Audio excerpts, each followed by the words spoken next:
গত 5 ও 6 ফেব্রুয়ারি Washington ডিসিতে national prayer breakfast অনুষ্ঠানে যোগ দিয়ে সবার নজর কেড়েছেন বিএনপির ভারপ্রাপ্ত চেয়ারম্যান তারেক রহমানের মেয়ে ব্যারিস্টার জাইমা রহমান। রাজনীতির বিশ্লেষকরা বলছেন, ন্যাশনাল প্রেয়ার ব্রেকফাস্ট সির্ফ একটা ধর্মীয় অনুষ্ঠান হলেও তাদের রাজনীতি সংশ্লিষ্ট বিশ্ব নেতারা অংশগ্রহণ করে থাকেন। স্বয়ং যুক্তরাষ্ট্রের প্রেসিডেন্ট সেখানে উপস্থিত থাকেন।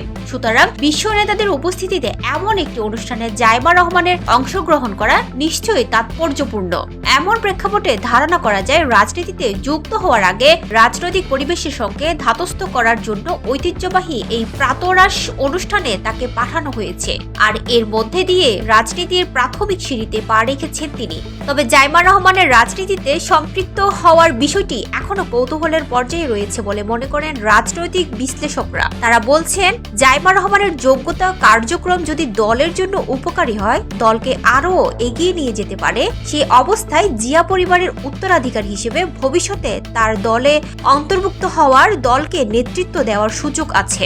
এটা দোষের কিছু না, কারণ ভারতীয় উপমহাদেশে পারিবারিক রাজনীতির ঐতিহ্য রয়েছে। বিএনপি যে জাইমাকে প্রতিনিধিত্ব করতে সুযোগ দিয়েছে, সেটা তার জন্য নিঃসন্দেহে বড় অর্জন। দলে তরুণদের প্রতিনিধি হিসেবে উনি সেখানে যেতেই পারে। তাছাড়া বিএনপিতেও তরুণ নেতৃত্ব আসছে, সেদিক থেকে জাইমার অংশগ্রহণ একটা ভালো বিবেচনার বিষয় হয়েছে। কেননা তরুণরা কিভাবে ভাবছে, কি ভাবছে সেটাও গুরুত্বপূর্ণ।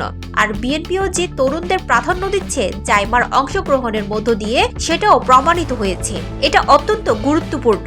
এই ধরনের আন্তর্জাতিক অনুষ্ঠানে যোগ দেওয়ায় এটা ইঙ্গিত দেয় জাইমা রহমান রাজনীতিতে আসছেন, কারণ আমাদের দেশে পারিবারিক ধারায় রাজনীতিতে আসাটাই স্বাভাবিক। এটা বিএনপির জন্য এক ধরনের বার্তা।